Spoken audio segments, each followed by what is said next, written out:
Ayo, who made this? Ammo 7 did it again.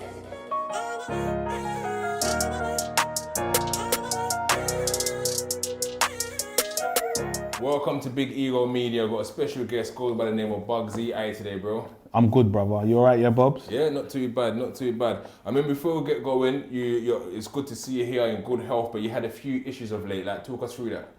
So basically, I had some swelling on my brain that was blocking, because how your brain works, if you get swelling on the right side, it blocks your right side. So all the signals to the right side of my body were gone. I couldn't speak. I had no use of my right arms and legs. I was just basically trapped in my body. I was basically imprisoned in my body for a little while. I was in hospital for like 3 weeks. And I'm just now getting back to it. I'm just now finding myself getting normal, getting some little bit of usage of my limbs, my faculties again, just getting back to life, about to start pushing them podcasts very hard. That's about it, really. I mean, that must be scary. Like, was it a sudden thing, or over time was you feeling your body changing? Because like you just find you waking up and one side of your body's not functioning. No, it didn't go like that. So I didn't have there was no warnings or nothing. So I woke up on a Monday morning. I was normal, but I woke up about 10. Everything was normal. 12:30, I noticed that I was having problems talking. Like I couldn't talk. Like I was I'm trying to say things and it's not coming out. And then by 1:15, my whole right side was gone. Couldn't move nothing. And then I went in the hospital. And at first they thought I had a stroke. So I was in hospital for 1 day. They gave me some aspirin, kicked me out, told me to go home with the aspirin. And then they phoned me back the next morning and told me I need to find myself down there ASAP. And then that I had some swelling on my brain. I mean, and you don't even know how that came about, where it could have come from. Still don't know. They're saying basically the neurology specialist has told me that it was a 1 in a million thing, and he don't know what's happened, and he don't think it will happen again. But I'm like, how can you not know it's not gonna happen again if you don't know what it is? Yeah, so that's crazy. I mean, how much did that put perspective of life? I tell you what, Imagine being imprisoned in your body, like your mind feels like it's fully healthy. So you feel like you can still do everything normally, but your body doesn't respond to it.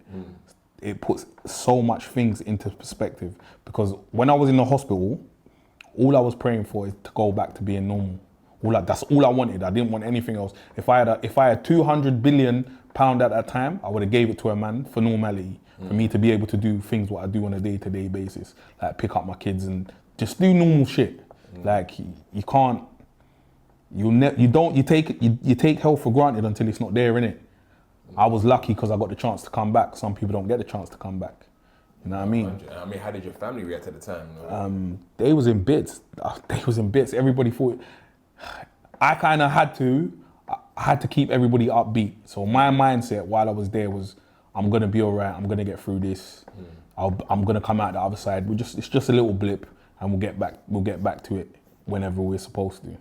And I'm here now, so. Yeah, man. We praise God. I mean, going back to your own story, then, let us know where you're from. Where did you actually grow up? I was born in Birmingham, you know. Okay. I was born in Birmingham. First place I lived in London when I moved down here from Birmingham. I was 3 years old. I moved to Camden Estate. In Peckham? Yep, I lived in Peckham. Then I moved to North Peckham, and then I moved to Brockley. So from three to the age of like 9, I lived in Peckham. So I went primary school. I went Oliver Goldsmith. Okay. I grew up with a lot of people from Peckham. Loads of people. I'm not here to name drop. But yeah, I did that, and then I moved to Brockley, and that's where I've been since. I mean, how was childhood for you, and why did your parents decide you had to move from Birmingham to London? My mum was young. She was caught up in things a bit. So she moved. She decided to make that move for her to kind of try and offer man a better life. But obviously, she's from Birmingham, so she's moving to Camden Estate and North Peckham Estate. She doesn't understand what she's moving into. Know what she's gonna do, yeah. You get what I'm saying? So she moved there. She did it to give us a better chance, but it never worked out like that, innit? Because we ended up in the ghetto. And did dad play a part at all? My biological dad has never played a part in my life ever. Yeah. I met my stepdad. My mum met my stepdad when we moved to Peckham. and that's my real dad because he's been there ever since. But he died last year. Rest in peace, man. Yeah, rest in peace. So. I mean, for like, I've always kind of, because I've got 2 daughters, and I've never understood, right, you're a father yourself, I've never understood a father who would never want to play a part in the children's life, no matter what it is, like even if, because sometimes as men, it's that the embarrassment of not having money sometimes and so on, but you can still do different things for your children. So with that, did your mum ever talk to you about your biological father, like what happened, or was it just? You know, like, it's. You see what I learned. Now I'm a father and an adult. Yeah, this is what I've learned. They had a relationship, innit? So her opinion of his was not that, I wouldn't say she pushed it on me, but that's what she voiced, innit? She could only voice her opinion of him. So the opinion that I had of him was based on what I heard her say, innit? Yeah. And he never did nothing to change that because he didn't participate. So she could have called him certain things, but if he was around, then I could have defended him. But he weren't. So that just what it was, innit? He was just an absent father who, to me, never did nothing. Never ever. And then I'll tell you what, I met him for the first time when I was 13 in Birmingham. When I went back up to Birmingham with one of my uncles, introduced me to him. I saw him when I was 13 on the roadside. I met him outside, said hello, whatever. And then I never see him again.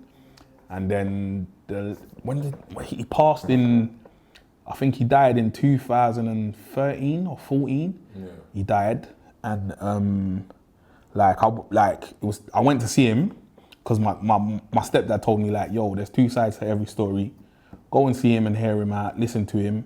You get me? But I went to see him and I said, what's going on? What you got to say? He said, we'll speak another time. But he had cancer. Yeah. So he was basically dying of cancer at that moment. So I said, whatever. I said, all right, whatever. And then the day after I left from him, he died. So. Do you think he was waiting to see you one last time? I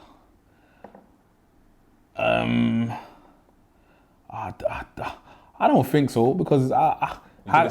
Could have seen you all the time. I can't see that because he could have seen me at any time. Yeah. You get what I'm saying? Like even though he never had contact with my mom, he had contact with people that had contact with me. So if he wanted to get in contact, he would have. Like, that's how I see it. And how did that kind of play into your early childhood in terms of your behaviour at school and in the home? I'll be honest with you. You see, growing up in a household. So basically, in my household, I was the only child without their biological father. You get what I'm saying? So that was a big thing for me. Kind of the sense of belonging and knowing where I belong.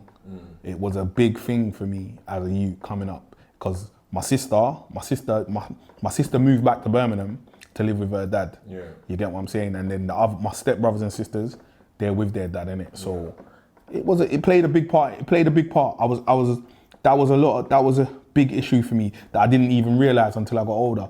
That was such an issue for me, and I was angry. I was majorly angry about that. Yeah. You get what I'm saying? But I didn't know that until I got older. What were your kind of early interests in school and stuff like that? I wanted to play football, but I wasn't good. Yeah. You know what I mean? I was interested in football from Peckham days. Peckham, you know Tech, Club Tech in Peckham, yeah? I used to go there and play football with them. You see Marlon King? Yeah. I used to play football with him, yeah, at Tech. But I wasn't good, so they knocked my confidence. So I dropped out football for a very long time, and I didn't get good till I was 11. 11 is when I started to say, I can actually do this. But for most of it, I was just lost because I couldn't do what I wanted to. I mean, what was the transition from going from Peckham to then going to the borough of Lewisham? Was you aware of the kind of beefs that were there? No, you know what? I was aware of Peckham and Ghetto Boys, yeah? Because my brother was an older Peckham boy, the first kind of interaction I ever had with Ghetto Boys was that I saw my brother and them lot beefing. Do you remember Mamas on Frontline? Yeah. I saw the first time I ever saw a gang beef like that was Ghetto come Peckham to beef my brother and them lot, and I was there watching it. So I was aware of them, but I weren't involved at that point. Yeah. You know what I mean? So then when you kind of moved to kind of Lewisham, what school did you go to at the time? I was still going Oliver Goldsmith. Oh, you're still traveling? Yeah, I was still traveling, still going Oliver Goldsmith, but then I got kicked out of Oliver Goldsmith. I think I was, what year was I? Third year? Third year? Yeah, I got kicked out of Oliver Goldsmith third year. And then I was out of school. I was out of school for a little while, and then I started a school called Stillness. So this was all still primary school times. Yeah. I was getting in trouble from early. I was just coasting, and then the ghetto boy thing for me, first year in secondary school, that all started. How did it come about? I had family in Lewisham Borough that were ghetto boys, and the school I went to was just. It was Ghetto Boys, innit? That's what. What was the school? I went Forest Hill Boys. Okay. That was the first school I went, because I got kicked out of there as well.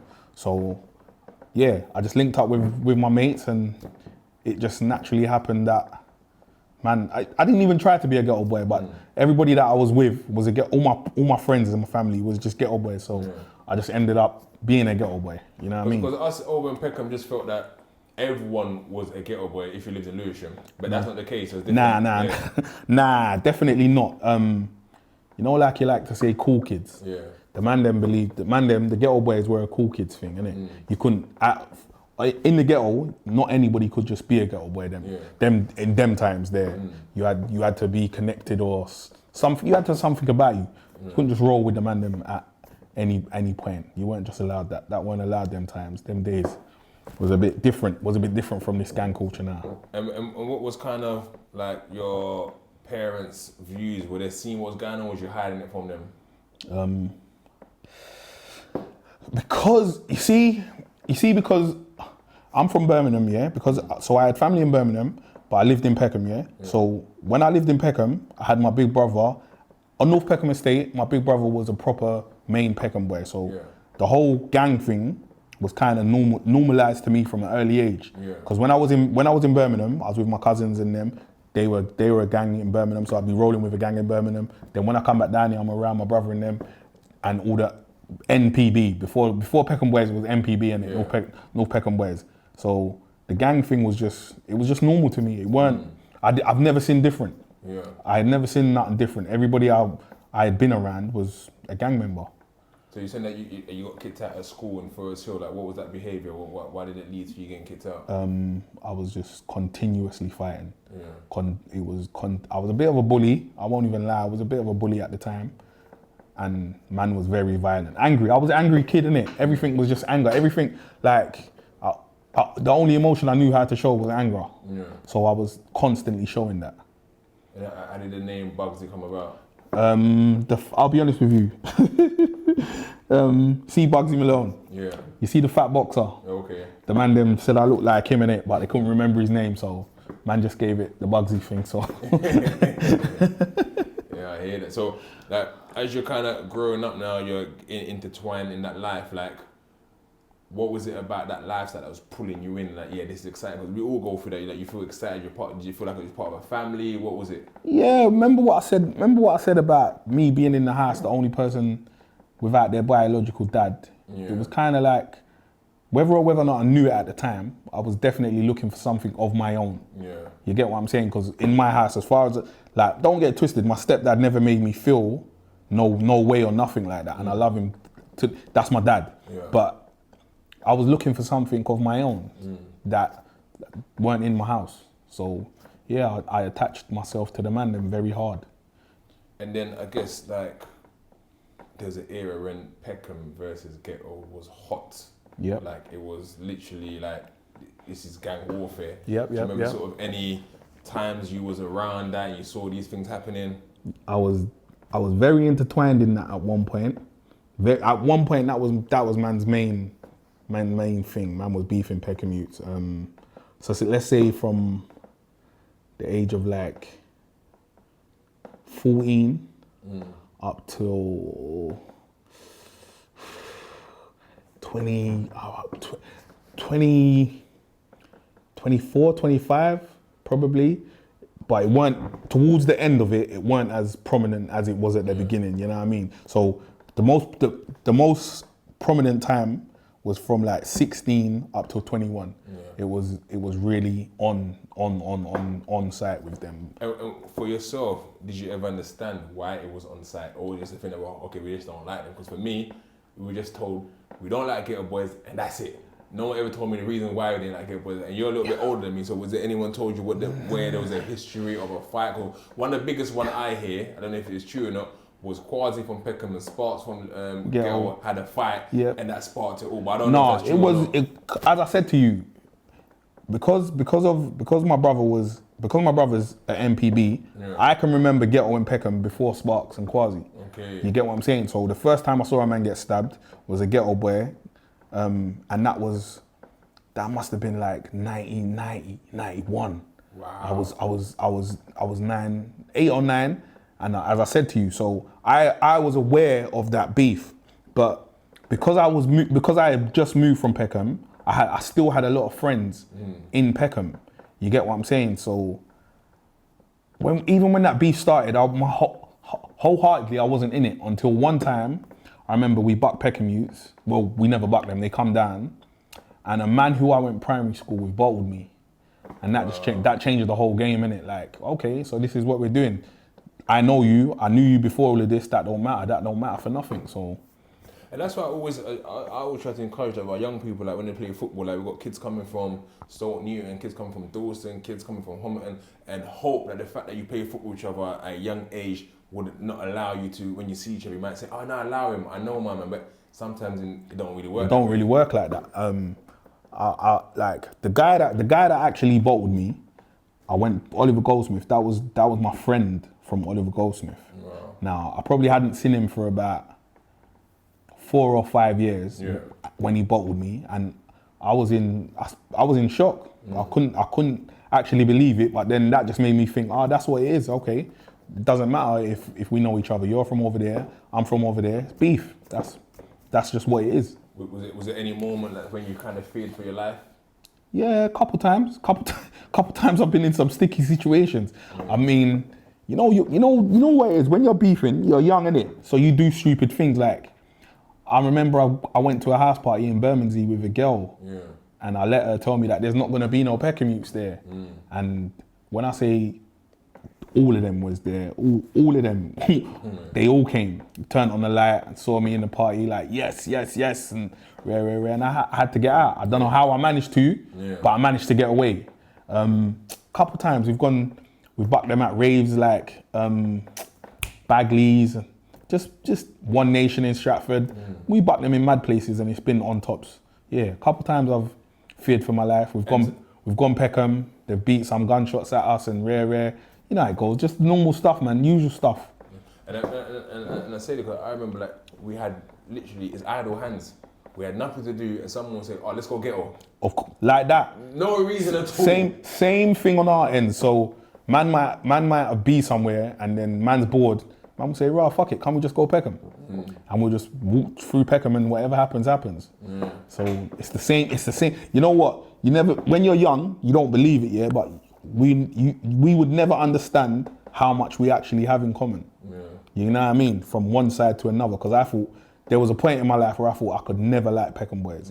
Like never. That's impossible. I could never like Peckham Boys. And I'll tell you no lie. I went to jail, and I'm not going to mention his name, but one of them ended up being one of my closest friends in jail, where we banged up in a cell, and he was one of the main ones he was like my main enemy. But when we bucked in jail, what happened is I had a visit. Me and him both had a visit. He was sitting on the table next to me.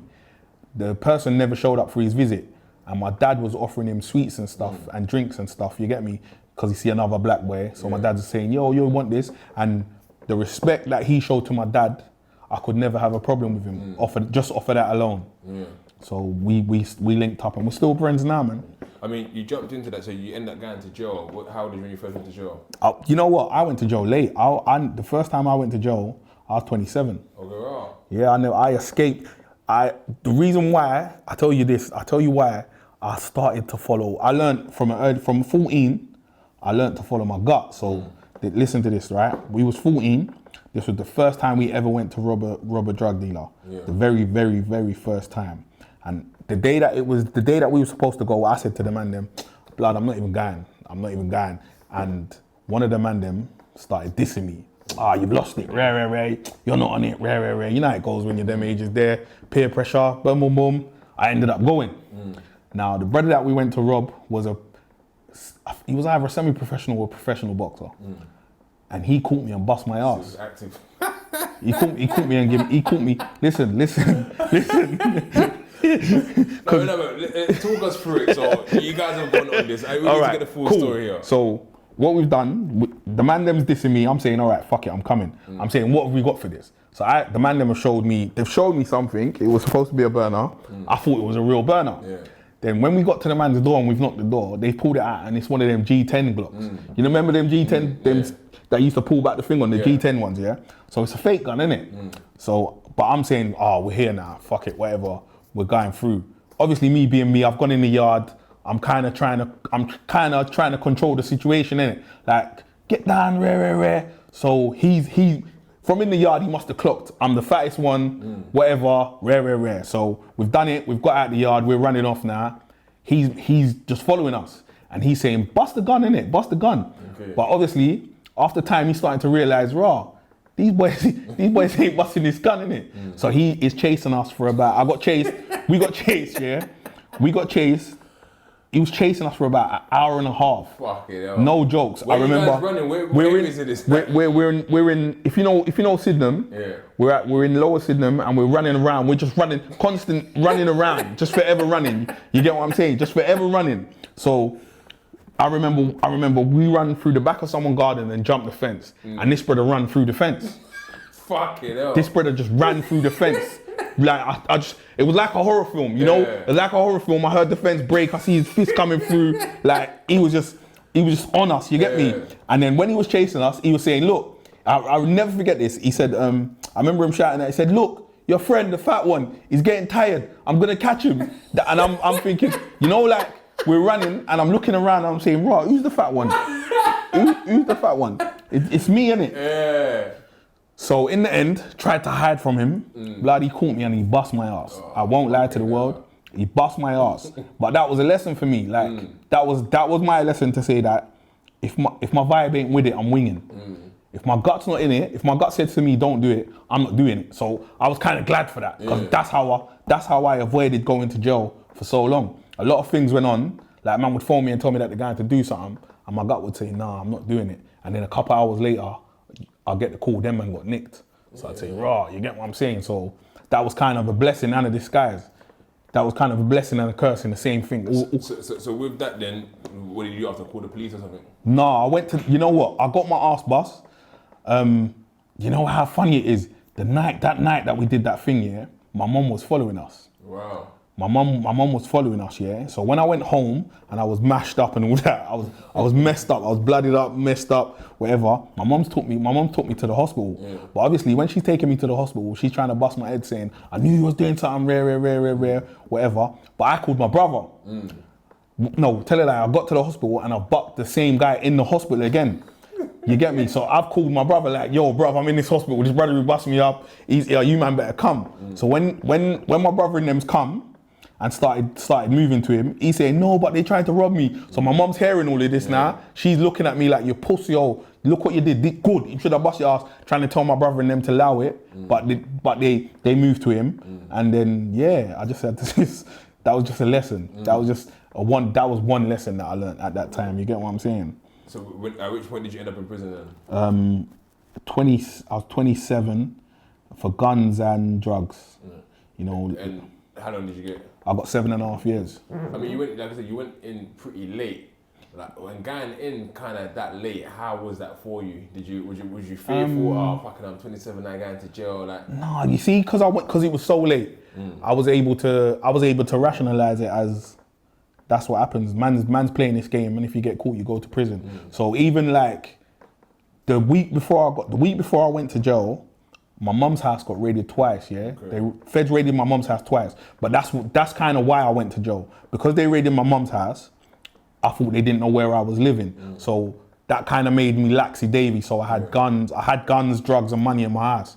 So when they come for me, they caught me bang to rats, and I was able to say to myself, even before I even got to court, when I was outside in the police car, I said, yeah, you're going jail. I don't know how long for, but you just got to ride this because you've been caught. That's it. You're banged to rights. You've been caught. So because of the age, I think I was able to get my head around it a lot quicker than most, man. When you're young, you can't get your head around it. And then obviously, the first prison I went to was Brixton, and I had all my cousins in there. As soon as I got in there, I bucked all my cousins, so that all made it a lot easier for me.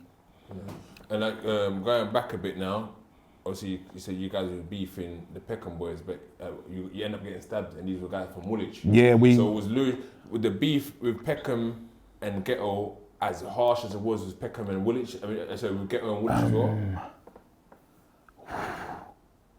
You see, the thing with Woolwich youths, it was very intense, but for a short period. It weren't as long as like Ghetto and Peckham's kind of some historic thing, innit? When we was beefing Woolwich youths, it was intense but short-lived. It weren't on like that, because even now that's not on. No, it's not really. It don't happen. You get what I'm saying? But at the time we started that beef. There used to be a club in Gillingham where we used to go, called Excalibur. It was an under-18s club where we used to go on a Friday, and Woolwich youths used to go there as well. At first we was cool with them. Then one night, I think one of them troubled my little cousin. And I weren't there. But you see, after the rave, there was only one train. The last train from Gillingham to Lewisham, everybody had to get that same train, innit? So I showed up at the train station, and I moved to the Woolwich youths, and that was the start of it, essentially. Yeah. And how long did that last, kind of? See, 4 years, 4 or 5 years. And how did they catch you? How did they catch you? Basically, we went looking for them. So basically, there was a party in Sydenham, and we heard that they was there. So we went there for them. We went there for them. We saw them sitting in a car. I must have bricked the car, and they drove off, innit? But they went round a corner and parked up. So when they parked up, we was on our way back to our block, and we've seen them again. So we've jumped out the car and trapped them. So basically, it was only one man. I'm not even gonna lie. It was one man who beefed about 5 of us. Okay. And he had to. He never had a choice. It was either that or you're just gonna get stabbed up. You either fight or you're just gonna get stabbed up. So he went out like a soldier. I'll give him his dues. He went out. He just did his thing. He did his thing. And they ended up catching you? Yeah, he ended up catching 2 of us. Was it life-threatening? Yeah, my guts, my intestines was hanging out and all that. I cut my intestines and pulled my intestines out of my belly. Yeah, so. At that point, did you think you were gonna die? You know what? No. Yeah. You know what? No, I didn't, you know. I honestly didn't. The other man with me who got stabbed, he thought he was gonna die. But I wasn't. I don't know. I just weren't ready. I weren't ready to die, so I didn't even think about it. I just thought, yo, we need to get to the hospital and get this fixed. Yeah. I mean, at times has moved on. You've gone through these traumas in life. You've gone jail on a few other occasions, and you've come out as an older man. Like, what's made you finally click and say, you know what, this life is bullshit, man? Like, bro, it's all everything. Listen, everything's fake. Even like the dream of it. Just think about it. Like when you were young, the dream is you're gonna meet a plug, you're gonna get them things for like 15 or 20 and sell them to everybody for 30 and make 10 grand off of every sale. You can bring in your people, everyone's gonna be rich. It's all fake, innit? How many man do you know that have done that? Like, don't get it twisted. I'm not gonna lie and say there's not a couple man that have made whatever, but it's fake. Even the loyalty thing. It's down to the loyalty thing. When I was young in this thing, I probably had 100 man that I would call my friends that I would do anything for. But would they do the same for me? Yeah. You know what I mean? And when you start to realize, you start to clock the things like, yo, my man ain't riding for you like you're riding for him. What's going on? What's that? And then money comes into play, and then making money comes into play. Yeah. Making money makes you see a lot of people's real character. I had an interview with Stiggs from Peckham one time, and one of the things he said, like, when he looks around, said, I weren't really any of these people's friends. We just hung out together because someone else knew someone and like, yo, we're chilling with my man, but literally, you weren't my friend. You're not someone that, even to this day, I'll hang around with. So it's just that when you're in that environment as a young person, you're all around each other. You're not really friends like that. You know that there's most men I couldn't say I've been to their house or been in their house, but at the time I felt I owed them some form of loyalty, innit? Yeah. But you realize, man, situations you get caught in situations where you're doing things and man are not doing things. Man say that they're gonna do. Everyone's saying that they're this and they're gonna ride. And then when you get caught up in a situation, you're saying, "Raw, hold on, blood, you would have left me to dead." Like, what's going on?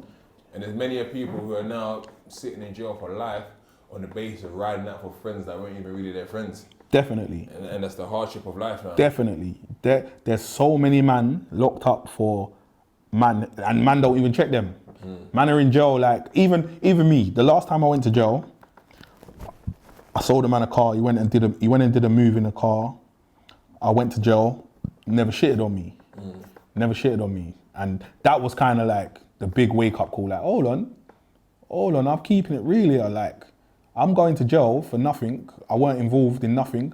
The feds are saying to me, you don't fit the description. The guy's 6 foot, whatever. You're not the description. And I'm not. Wait, I'm riding this. What's man doing for me? What's going on? You get me? Like, what's happened? I've kept it real. This is real. This is real shit. And man ain't doing nothing for you. So that was a big wake up call where I was like, yeah, this is a bit mad. Like, I've got to look about me and only me because everyone else is doing it. And it came about then. You then created the Blue Tick podcast. I think I was your first. You was our first interview. I mean, why did you guys decide to create a podcast at the time? And I guess to showcase Lewisham, the bar of Lewisham. What was it? You know, we created Blue Tick for fun and to show real stories of what really happens, and try and give them another perspective of what everyone's pushing. Because right now, all everybody pushes is straight madness. It's nothing. It's negative, innit? And they're not even telling you the real of it. Man are telling you I'm this and I'm that, but man not telling you about that time that he got dust out by 50 man. And he was shaking in the bush, nearly died, and he was scared. And when police come in your yard and your mom's crying and rare, man's not telling you the real. Man's not giving you the full story. Yeah. So we wanted to give the youths them our platform where we could get people on there and talk about the real and give them real life perspective from both sides, from the side that they like to hear from and the stuff that you don't hear about. That was the main thing. And it's gone from strength to strength. And you said that at the time you had to take a bit of a pause because of your health issues. Yeah, because of my health issues. You just shot a new one soon. Yeah, I shot this week. First episode back was this week. You know what I mean? And just quickly again, because I remember kind of seeing some of the stuff. Like obviously, Rapman, he came about, created Blue Story for you guys, but it didn't get all the love from everyone from Lewisham. Why do you think that was? All right, now this, you see, because man was personally, the man them were personally invested in this thing, innit? Yeah. So the man them feel like if you're gonna tell a story about it, you should come to the man them and speak to the man them. Like, even if man should, in some way, man, maybe you should do some research, come and get your stories from the man them. You shouldn't just be using the names, the Ghetto Boy and the Peckham Boy names for your self-gain. You get what I'm saying? But I was kind of that fault chain as well. But I understand, I get it. Like, Rapman's, he's doing what he does. Yeah. If, like I said, the best way for me to put it is, if Jay-Z comes to me to write a check about Woolwich youths versus Ghetto youths, am I gonna contact anybody, or I'm just gonna do what I gotta do? That's just it. So it's kind of hard, and the way everybody feels in it is that like the Peckham youths won, innit? And there was no winners in the Peckham youths and Ghetto youths thing. No one's better off than no one. No one's walked away from that beef better off than anyone. Yeah. We've all took L's. We've all had good days. We've all had bad days. Yeah. You get what I mean? So certain man ain't even watched the film. They're just upset about it. You get what I'm saying? And I was at first when I watched it, I was disappointed because the way I feel, it didn't represent anybody who was who was really in the beef. Yeah. Like you're telling a story about man's beef, but you didn't make a representation of anyone who was really in it. But could you have come to someone say, okay, yeah, if I'm gonna give you this part of the story, you need to write a check. Would that have been an issue with some people? So, and who did you go to? Because there were a lot of Ghetto Boys. Yeah, so if you go to this person, someone say, well, he didn't know the story. So who did you go to? This is what I've started to realize. Like he's probably telling a story from his eyes, from how he saw it. We would have saw it different because we was in it. Yeah. You get what I mean? Because we were the ones beefing Peckham. So we would have looked at it different. But everybody tells stories differently because it's all about perception. You get what I'm saying? It all comes down to perception. How did you perceive it? So I ain't mad at him, man. Rapman's done a good thing. He's put a lot of people on. Since he's put people in that films, they've gone from strength to strength. So I ain't mad at him. No, I hear that. So what you got coming next? I know you got the podcast to bring back. What you just living life, looking after family. I'm just appreciating life right now, to be honest with you. Right now, after the health scare that I had, I'm just here, just loving life, bruv. Just trying to get back to full health because I'm still not at full health yet. Just living, man. Trying to get my podcast up and going, blue tick. Trying to get it out there, but we just got, you know what's funny? There's some new podcast called Blue Tick just come out the other day. So I just see it. Someone just sent it to me the other day. But yeah, man's just gonna be pushing that. I'm trying to open a college as well. I'm trying to open a training center for these kids to teach them gas and electric. Cause you know what? I didn't even get into it with you. I won a national award for my gas work because I'm a gas engineer. Tell us about that, man. Because I'm a gas engineer. So 2019, I won Apprentice of the Year for the whole country. So that's for all the major utilities companies. So I was working for Morrison's, and they recognised my work that I did. And I literally won an award. They paid for me to go. They paid for me to go to Birmingham, stay in the Hilton. I went to the award ceremonies with all the big bosses, the CEOs and all of that, the mainer, and I won. And, I mean, how was that moment for you in terms of being full circle, like being someone that's on the rolls and then all of a sudden, you're getting recognised nationally for, I guess, a 9 to 5. And a 9 to 5. On all the everything you've done in the streets of the hood, no one gave you no awards for that. You know that. Recognised for your positivity. Right. Now that was a major thing for me. I've never won nothing. I've never won anything apart from football. I'm a couple cups and whatever. But me personally, as a man, I've never been awarded nothing for what I've done. So for me, that's to date, that's my biggest achievement, and I hold on to that dearly because my dad got to see me do that before he died. So I can, my dad can say that's my son. My mum, they were showing people it. That's the best feeling I've ever had when you get big up by the man, then you feel good. Yeah. But then when you get big up by your parents and your parents are sending around your picture and telling this person, look at my son, look what he did, rare. That's one of the best feelings I've ever had in my whole entire life. Because obviously when man was in the gang, all man did was let down their parents for the man them. I say it to these kids all the time. You let down your parents for the man them, and the only people that are with you wholeheartedly, fully in this thing, is your parents. Yeah. So I don't know, man. I felt like I was kind of paying them back.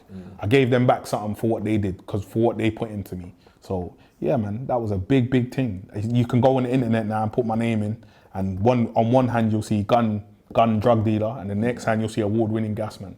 So yeah, man, it's proper, man.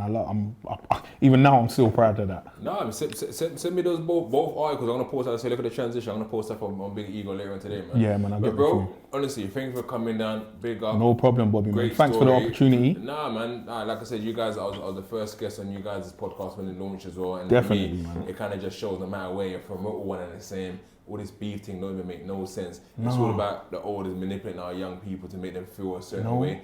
And you know what? There's be some young people who take this interview and listen, and there'll be others who just whatever. Yeah, the youths them, if you take note of this thing, man. If a man's got 5 years on you, what's he doing hanging around with you? The big man is not supposed to be doing the same thing as a youth. So if you're there now and you know a man's big man for you, look at him and question him like, blood, what are you doing here with us? You're not supposed to be with us. Why aren't you with them big man? Because he can't have no good for you. You get me? Like, the youth them, it's hard now. I always say this, for the youths, it's mad for you because you got the internet. So you want to be liked, You got internet, Snapchat, Instagram, TikTok, Facebook, whatever. You want to be liked by the whole world. Yeah. The youths them, you are trying to be liked by the whole world. We never had that. We only wanted to be liked by the man them. I only ever cared about what the man them think. You lot got to take, don't copy, don't imitate. It takes a lot of strength to be yourself. And that is your biggest tool that you have to your advantage, being yourself. You get what I'm saying? So, but don't get lost in the sauce, man. Don't get lost in it. Like, you see what Bobby's doing, you see what Tricky's doing. These are men that are genuinely trying to make a change for the youths them. There's not too many men like that out here. When we was young, on every ends, we all had couple elders that were trying to do the right thing to us. It's not like that now. Everybody's trying to use people at their disposal. You get me? The youths them, you're the biggest commodity to somebody who's on the road. If you're a hothead youth and he can get you to do things, he's gonna tell you to do things that he's not gonna tell his son to do. Yeah. Because you ain't gonna see him pull out his son and tell his son go put in that work, but he'll tell you to do it. So you know it's not good. From a man won't tell his own child to do it, why would he tell you to do it? For real. Guys, that was another Big Ego Media podcast, and that was Bugzy. Love.